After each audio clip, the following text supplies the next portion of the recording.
Bom, eu trago aqui dois exemplos bastante práticos de aplicação prática de projetos em duas circunstâncias bastante diferentes entre si, com características bastante diferentes, dentro de uma tentativa de dar uma pequena pincelada no universo do trabalho do arquiteto paisagista em situações bastante diferentes, né?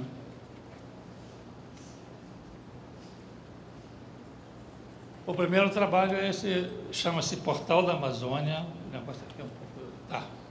Chama-se Portal da Amazônia, é um projeto realizado em Belém do Pará, que trata, na verdade, da ocupação de uma área de aterro conquistada sobre o rio Guamá. O rio Guamá é um rio de grande importância na cidade de Belém, é um rio que, nesse trecho, ele tem 3.800 metros de largura, portanto, nada parecido com os rios do Sudeste, né, que são muito mais modestos, né? E a área de trabalho tem ainda a peculiaridade de ser vizinha ao Parque Mangal das Garças, lá que está ali em cima, né, aquela parte mais verde ali em cima, né, que vem a ser projeto de uma tal de Rosa Clias, né? Se ela não estivesse, aproveitando que ela não está me ouvindo, eu tenho a dizer que é um dos parques contemporâneos mais importantes, mais impactantes que foram realizados no Brasil. E isso só fez aumentar a minha responsabilidade de trabalhar na área vizinha a esse parque. Naturalmente que a área que a gente tem para trabalhar tem uma característica, uma dinâmica de uso completamente diferente do Mangal das Garças. Mas a proximidade ali é um fator bastante importante para a gente, né? Então, aqui nós já temos o aterro já avançado. Essa foto é boa porque ela mostra a relação dessa área com a cidade de Belém. E aqui uma foto do parque já em fase final de obra, de implantação. Como vocês vão perceber nessa foto, o início se dá ali no canto à esquerda, embaixo, né, o primeiro ponto de contato. A ideia é que essa via, no futuro, seja estendida por mais 3 quilômetros para chegar até a universidade, mas nesse primeiro momento ela tem 1.800 metros de comprimento apenas. E mesmo assim, aquela parte final, à direita, lá em cima, não chegou a ser implantada porque o governo do prefeito terminou antes da obra, né, antes da obra chegar ao fim. E, naturalmente, que o prefeito seguinte não quis continuar a obra do seu antecessor, né? Então, temos uma imagem do parque já recém-implantado. Aqui a preocupação foi algumas preocupações básicas, né? Primeiro, que esse projeto se insere num plano maior da cidade de Belém chamado Ver o Rio, como analogia ao grande mercado popular chamado Ver o Peso. Aqui se deu o nome de Ver o Rio, que faz uma tentativa de corrigir um problema do crescimento da cidade, que cresceu de costas para o rio. Então, vários projetos, como a própria Feliz Lusitânia, né, que se derrubou muros, que se abriu perspectivas para o rio. Aqui também era uma perspectiva de se abrir, de se voltar a cidade de volta para o rio. Então, essa era uma grande preocupação. Outra preocupação, aí já era uma preocupação mais minha, né, é de que não se tivesse um tratamento uniforme ao longo de toda a extensão. Porque esse projeto é muito similar a vários outros que existem em várias cidades do Brasil, que é o calçadão de beira-mar, o calçadão de beira-rio, né? Mas aqui, diferentemente da grande maioria dos projetos, nós tentamos dar fisionomias diferentes ao longo desse percurso, né, como forma de atrair públicos com interesses diversos e também como forma de estimular a curiosidade do visitante de caminhar, né, porque ele vai perceber logo que ali na frente é diferente daqui, né?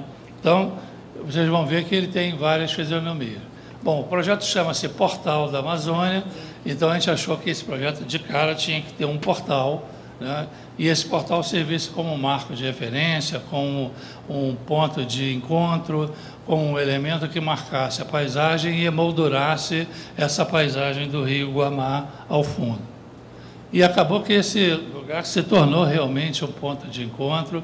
Ele é um elemento que é visível tanto para quem está na terra, quanto para quem está no rio, à noite, inclusive, por conta da iluminação. E ele se tornou essa área que a gente chamou de Praça do Portal. Outro recurso que nós utilizamos foram esses pergolados, porque em Belém é comum as pancadas de chuva. São pancadas de chuva violentas, com um volume de água absurdo, né, que duram 10, 15 minutos e depois volta ao tempo a abrir, né?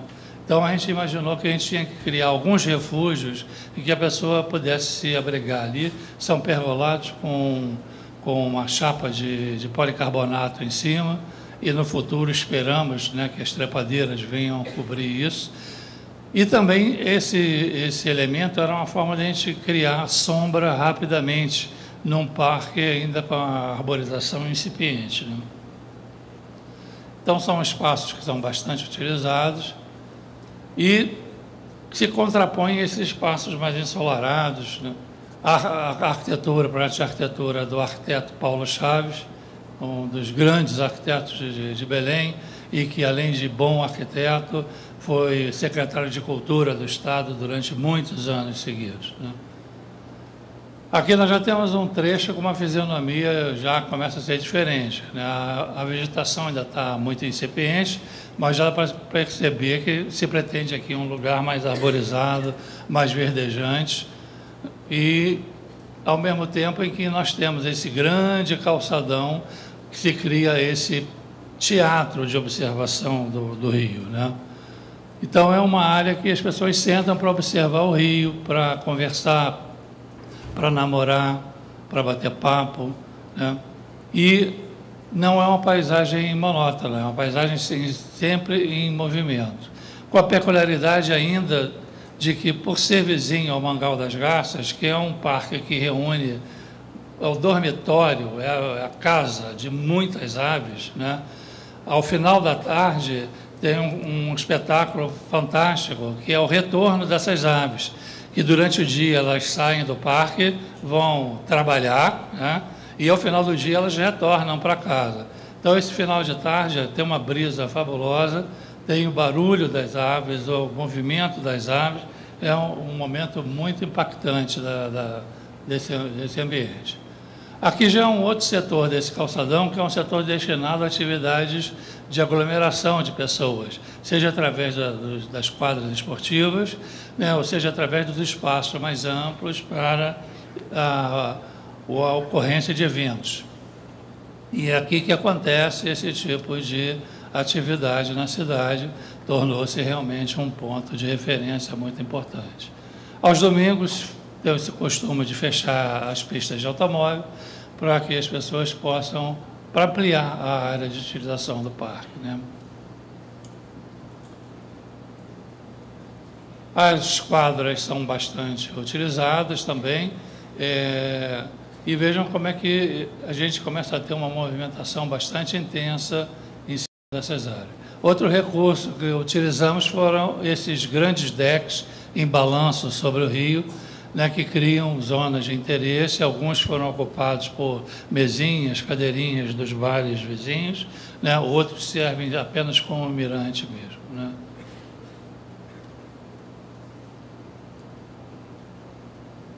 Esse já é um setor completamente diferente. Muda-se a pavimentação, muda-se o desenho de piso. A ideia aqui é que a gente trabalhasse predominantemente com as palmeiras da flora amazônica. Então, já começa a criar uma área um pouco mais com efeito de pequeno bosque, digamos assim, né? Com esses nichos, esses recantos de bancos, né, para que as pessoas possam ocupar. E isso vem sendo bastante utilizado, muito mais do que a gente podia supor na fase de projeto, né? E esse final é o trecho final que a gente não chegou a ser construído, onde se previa um restaurante, também projetado pelo Paulo Chaves, e um pequeno anfiteatro, tendo o palco como pano de fundo o próprio rio, né? Mas esse trechinho final não chegou a ser implantado. E aqui um cartaz de rua que eu acho interessante, que me dá muito prazer, né? Que mostra a praça do Portal, o primeiro pergolado e quiosque de alimentação, e com essa frase que criada lá pela Prefeitura, um novo olhar de Belém. Quer dizer, eu preocupado em olhar o Rio e a Prefeitura entendendo isso como um novo olhar, né? Então, isso é muito interessante. Mas o que me dá mais prazer é descobrir o trabalho de um artista popular, né, que usou a área do portal, né, como fonte de inspiração para retratar isso. Isso me dá muito orgulho, né, esse tipo de reconhecimento. Aqui temos uma ficha técnica do trabalho. O segundo projeto tem características bastante diferentes.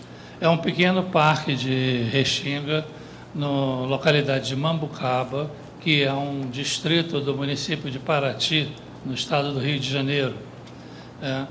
Essa criatura simpática que está nos olhando aí, não está aí à toa, ela é a coruja buraqueira, e ela foi escolhida como símbolo do parque através de um concurso, através de um evento que se fez nas escolas da vizinhança, que reuniu 900 crianças, 900 e tantas crianças, e uma das atividades desse momento era que elas escolhessem um símbolo para o parque que ainda nem existia. Era uma forma de criar um certo comprometimento, um certo envolvimento emocional das comunidades do entorno, né, com uma coisa que viria a existir, né?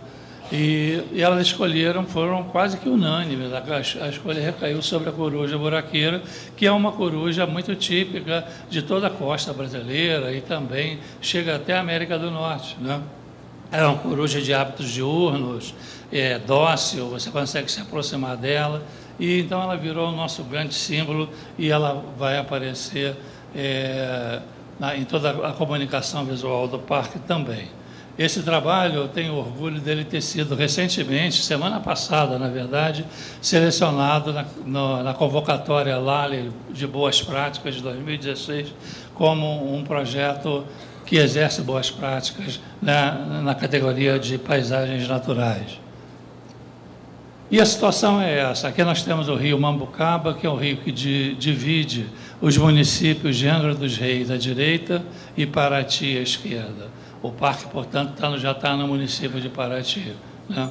E nós temos esse cordão arenoso na foz do rio, e lá naquela área, aquela pequena área assinalada lá, em que se construiu o parque, né? Se implantou o parque. O desenho do parque, que é essa área, foi considerado da seguinte forma, né? Nós temos um acesso através de um pórtico rústico que foi criado, um caminhamento que percorre toda essa área do parque até chegar nesse ponto aqui, chamado de Mirante, que é o ponto mais alto do terreno e, na verdade, é o único ponto de onde se consegue avistar o mar, né, que está aqui embaixo, né, que tem a praia e o mar, né? Se contrapondo, quer dizer, a pessoa então vem até esse mirante, isso aqui é um ponto de parada, onde você pode tomar um suco, onde você pode pegar uma sombra, se fazer uma explanação, uma professora, qualquer coisa assim, pode fazer uma explanação, explicar o parque, explicar a vegetação de Restinga, né? E depois pegar o caminho de volta e voltar para casa. Então, uma visitação que tem um percurso delimitado, definido dentro dessa ideia. Aqui eu assinalo também que, se contrapondo a esse ponto mais elevado do terreno, nós temos o ponto mais baixo, lá que eu chamei de paludosas, onde a gente fez uma pequena escavação para recolhimento de águas pluviais e ali poder cultivar espécies paludosas, né? E aqui eu chamo a atenção da Ilha 11, que foi o espaço de plantio que nós usamos como experimental, né? Foi o nosso protótipo, tá? Chamamos de ilha porque a ocupação natural da vegetação nas áreas de Restinga arenosa costuma se dar dessa forma, né? A formação de manchas de vegetação separadas por áreas desnudas, né? Com terreno arenoso exposto. E essas manchas a gente estudou como é que se dava a formação natural dela, e acontece mais ou menos com essa forma em calota, né, em forma de semisfera, né, indo das gramíneas na periferia, passando pelo grupo das bromélias, né, e depois das herbáceas, e no centro da ilha as espécies de maior porte, como os arbustos e as árvores. Nesse conjunto tem um papel fundamental dois grupos de plantas, que são as bromeliáceas, né, porque sem bromélia não existe rexinga, a bromélia como grande grupo que descarta folhas, descarta matéria orgânica e lentamente vai melhorando as condições orgânicas do solo e que também armazena água no seu tanque e contribui para elevar ligeiramente o grau de umidade relativa do ar naquele trecho. E o outro elemento, outro grupo, são as das cactáceas, que crescem na periferia dessa ilha, formando uma espécie de uma cerca para proteger o miolo da ilha do ataque de roedores, capivaras, pacas, tatus também, né, que podem destruir essas plantas mais frágeis que surgem no meio da ilha. Então, foi através desse entendimento, dessa interpretação, que a gente chegou ao desenho das ilhas que compõem esse parque e, sobretudo, dessa que a gente usou como elemento de estudo, que é a chamada Ilha 11. Né? Então, vejam que aqui a gente já não tem um desenho geométrico, já não tem um desenho rígido, a gente já procura trabalhar com uma leitura um pouco mais orgânica, um pouco mais próxima do que seria uma organização espacial natural. Né? Bom, o primeiro passo para a implantação de um parque com essas características é a limpeza do terreno, né? É a eliminação das espécies invasoras, das espécies que não têm relação com esse ecossistema, né? Então, depois de limpo o terreno, vocês veem que ficou bastante pelado, né? Restou apenas um grupo de clúzias aqui à direita, ali nós temos uns mudas de guriri que já tinham nascido no terreno, né? E lá à esquerda nós temos um cordão de dalberges, né? Que é o que separa o Parque do Mar, que para nós aquilo ali era existente e era muito útil porque ele servia como uma barreira contra ventos e contra momentos do mar mais agitado, para esse plantio inicial, esses momentos iniciais do plantio. Né? E dá-se o início do trabalho de plantio, é um trabalho árduo, que se lida com a vegetação carregada de espinhos. Então, é uma tortura, né? Os jardineiros desaparecem de um dia para o outro e é compreensível que isso aconteça, né?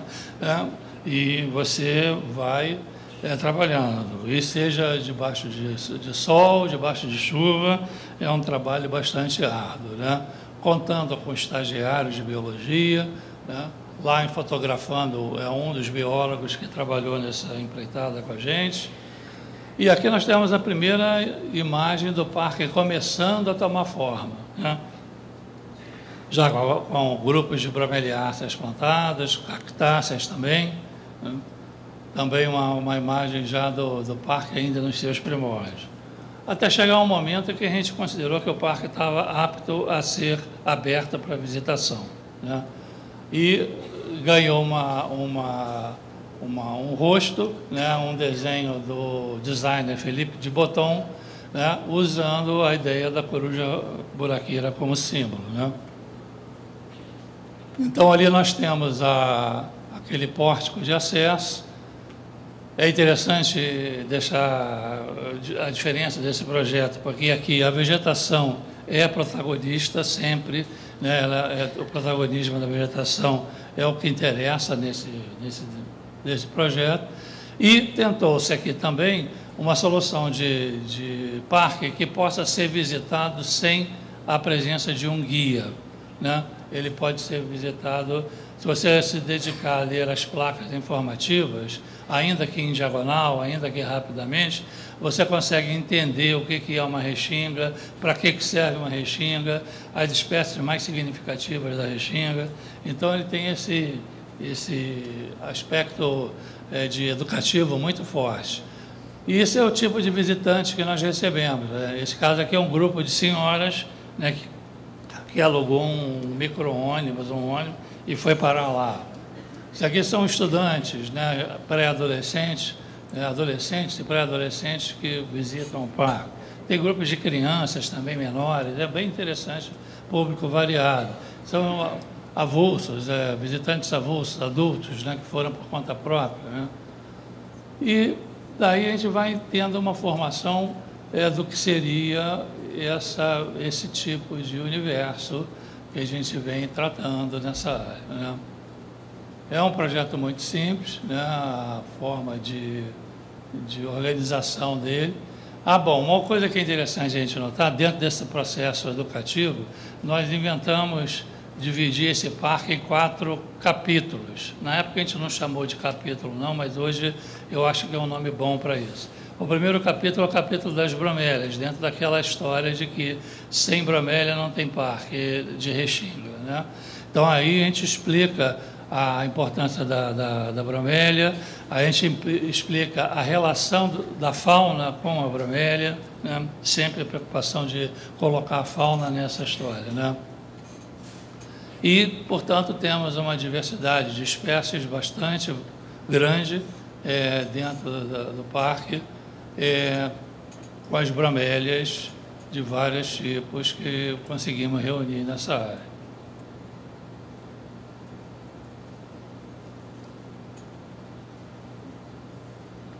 Aqui nós estamos nos aproximando de um segundo capítulo. É um capítulo que a gente chamou de cactos e paludosas. Quer dizer, a gente quis reunir no mesmo capítulo dois grupos de plantas com necessidades hídricas completamente diferentes. Porque a gente achou interessante mostrar que no mesmo ecossistema a gente pode ter 2 mundos completamente diferentes coexistindo, né?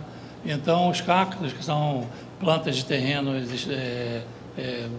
secos, arenosos, né, sem matéria orgânica, sem umidade, e as plantas paludosas que exigem terrenos úmidos, terrenos encharcados, né?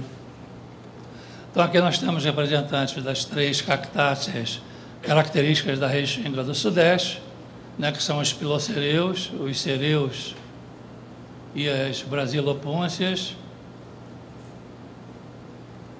Todos têm uma frutificação ou uma floração, né, fabulosa. E o contraponto disso seriam as plantas paludosas. Então, naquele lugar que eu falei que era o ponto mais baixo do terreno, a gente provocou uma ligeira escavação, fizemos uma forração do fundo dessa escavação com tabatinga, que é um material argiloso que dificulta a permeabilidade do solo, exatamente porque ali a gente queria reunir, né, garantir uma umidade quase permanente, né, para onde a gente se dedicou a plantar espécies paludosas, né? Então está a escavação ali nos seus primórdios, depois aqui já com as mudas recém-plantadas. Então repara que esse material conseguiu reunir ali e conservar a umidade durante um bom período, né? E aqui já os acrósticos já bastante desenvolvidos. Outra planta paludosa é o Drocotile. O interessante é que essa planta a gente tentou introduzir, não conseguimos ninguém que produzisse isso, mas ela surgiu espontaneamente quando a gente fez a escavação, né? Fez aquele tanque, né? Assim como essa Remília marítima, que é a primeira colonizadora de terrenos arenosos, também ninguém produz isso comercialmente, ela também veio surgir com a movimentação do plantio do parque. Outra forração que a gente usou bastante, e a gente está deixando que elas invadam o caminho de pedestres mesmo, né? A ideia é que essa marcação com esses tocos de eucalipto, com o tempo, vá desaparecendo, né? Era só uma marcação original. Essa plantinha, que é uma planta, inclusive, utilizada paisagisticamente, chamada gota de orvalho, né? E que ela tem a peculiaridade de poder ser plantada diretamente na areia, se desenvolver sobre a areia e admitir pisoteio. Inclusive, agora, a partir dessa experiência, a gente está substituindo áreas gramadas por áreas de voo, entendeu? Porque é uma planta que não... não exige manutenção alguma, nenhum cuidado mais específico. E ainda tem a vantagem de ter uma pequena flor que é muito bonita, né? Dá um efeito visual muito interessante. Bom, essa aqui é a hipomeia, que é uma das mais características dessas regiões de Restinga. Nós, para algumas espécies mais significativas, nós temos esse sistema de pequenas placas que conta um pouco sobre a planta e mostra a interação dessa planta com a fauna. Essa é uma outra forração, né, já uma leguminosa, a canavalha. Ali o fruto da canavalha. A lantana também, mais uma vez, estamos, na medida do possível, deixando invadir os caminhos, né? Aqui nós temos uma planta que vocês devem conhecer, que é chamada popularmente de flor do Guarujá, né? Aqui em São Paulo, né?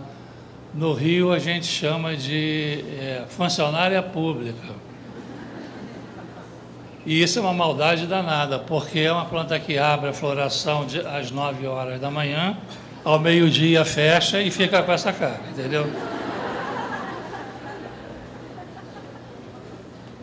Agora, isso é a grande satisfação do paisagista, né? Perceber que seu jardim está sendo polinizado, né? É esse momento que a gente percebe que, de alguma forma, a gente está no caminho certo. A sófora tomentosa é uma outra espécie arbustiva muito interessante de se trabalhar, herbácea arbustiva, muito interessante de trabalhar, pouquíssimo empregada em paisagismo. A norântia, que eu acho que, na verdade, é uma planta que foi introduzida em paisagismo muito recentemente pelo Fernando Chassel, né?